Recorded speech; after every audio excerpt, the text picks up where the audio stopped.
I want to call this episode Leverage. You'll understand why soon enough. In 1987, Trump wrote a book where he formulated the rules for any deal.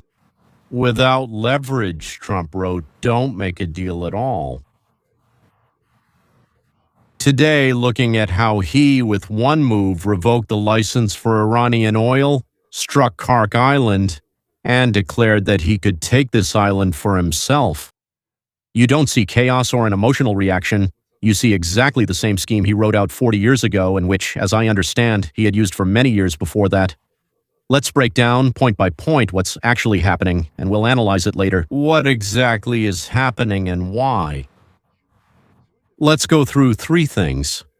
First, what Trump calls the main tool of a deal in his book, and how this is literally being applied to Iran right now. Second, it's the tactic that experts call pressure on multiple fronts, and how exactly it explains why Trump is simultaneously talking about oil, the nuclear program, and the Strait of Hormuz.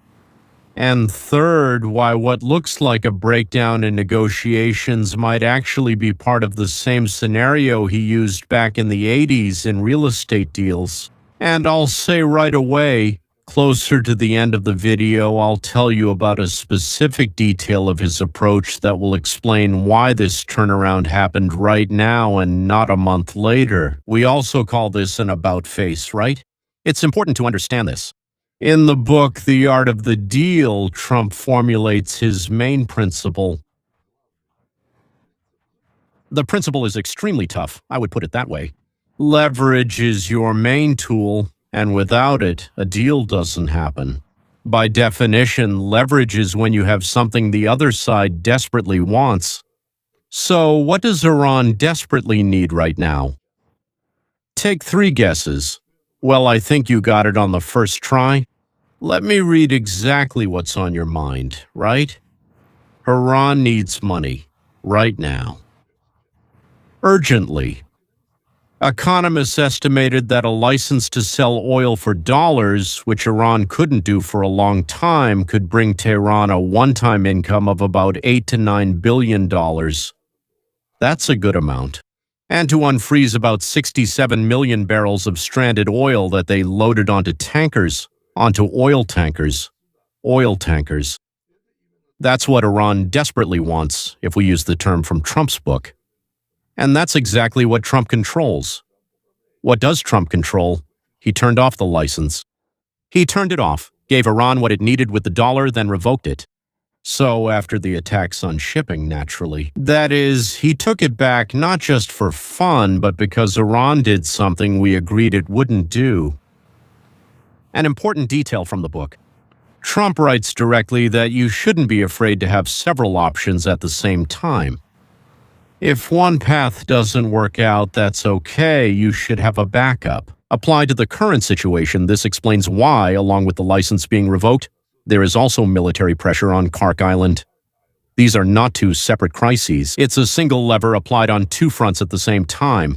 Others do it one after another, but Trump does everything at once. That's it. Others do it sequentially, but Trump does it in parallel. That's what idiots, fools, and absolute amateurs and non-professionals in negotiations call the chaos of Trump's actions. If I don't understand what he's doing, then he must be an idiot. Well, that's a great conclusion. If someone does something that you don't understand, then they're the idiot. Okay, there you go. So, chaos, my ass. So I roughly translated an American idiom into Russian. And now here's something that almost no one notices. Almost no one. There are, I would say, 2 or 3 serious commentators who have mentioned this. The threat to take Kark Island under control is not about oil. It's not about oil at all. It's about something else. I'll explain exactly what it is in just a minute. Researchers of Trump's negotiating methodology call this tactic putting many balls in the air. Literally keeping many balls in the air at once. Or juggling with numerous objects, right? The point is to overload the negotiations with a lot of simultaneous issues so that the other side stops understanding what's really important to you and what's just a bargaining chip. Something just came to my mind right now. If I had the time, I would tell you a brilliant story written by Jack London about how Captain, I think, Cook parted ways with the natives regarding a treasure that pirates once left on the island. He started showing excessive enthusiastic attention to all sorts of, so to speak, trinkets, medical supplies, and he didn't react at all to the gold coins. As you can imagine, the clever natives immediately hid all the valuables you see among the medical supplies. And the gold coins that Cook didn't need were offered to me in large quantities in exchange for anything at all. I understand that the Iranians are not natives, but Persians, with 2,000 years of negotiating history. Well, the natives also had a history of negotiations, and they were smart too. And that's why they hid what that jerk on the ship wanted so much, and started by giving him things he didn't need, and then, well, there's a funny story there. Find it and read it yourself. That's not what I'm talking about, so to speak, but the principle remained the same. Look at what's on the table today.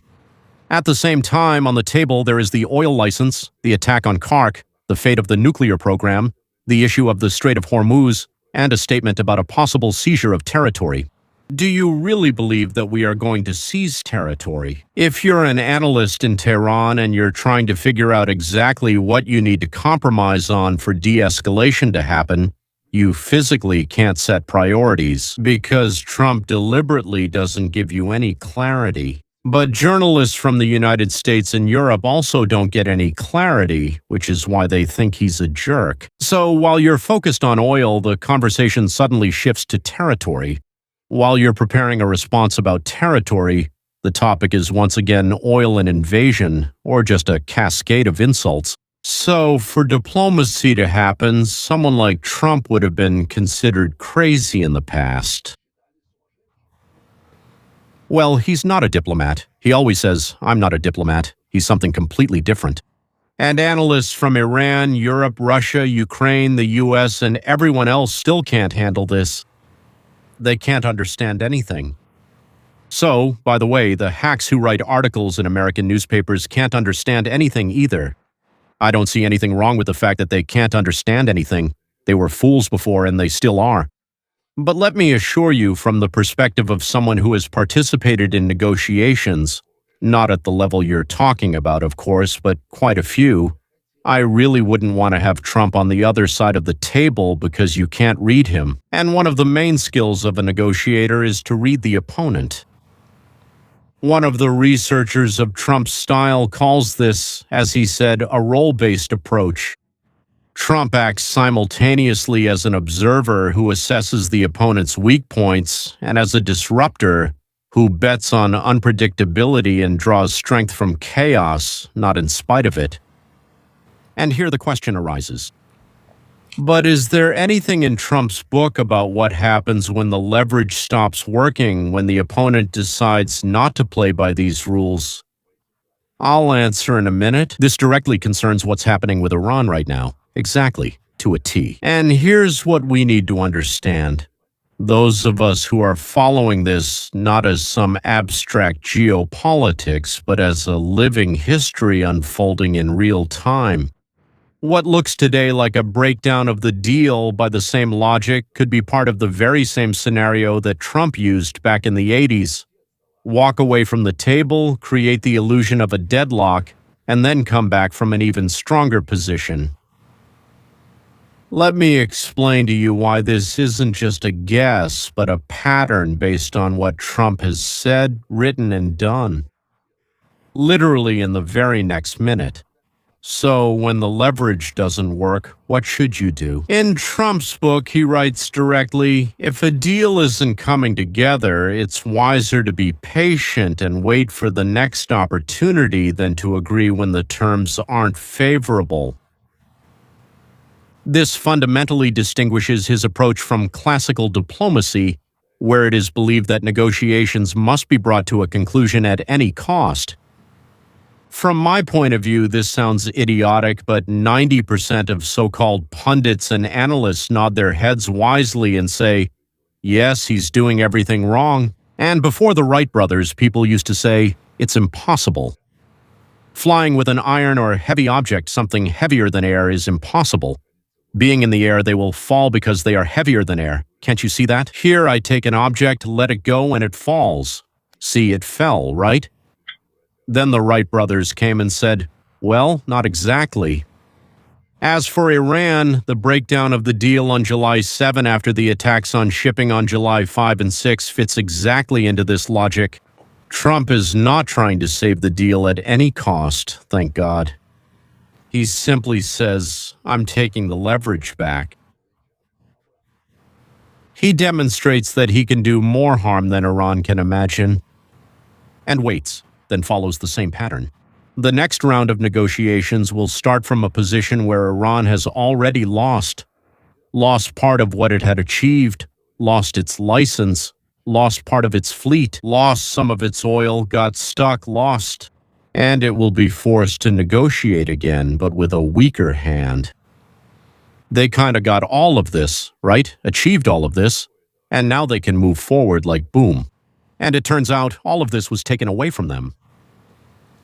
Actually, it's exactly the same thing the Iranians did. Yes, the Iranians in all negotiations with the US, Europe, and for 2,000 years straight, whenever they negotiated.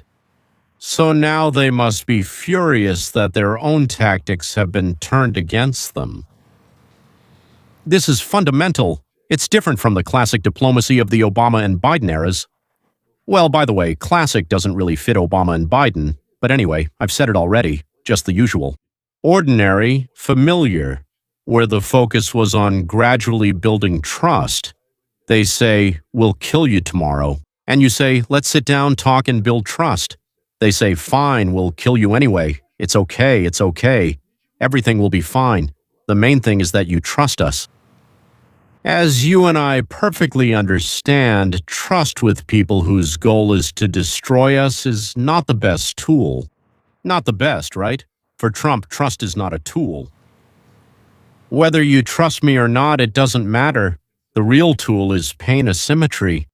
If Iran hurts more than the US, then the leverage is still on our side. What does that mean for what happens next? And, gentlemen, those who are watching me, I'm not the kind of person who waves his fists around.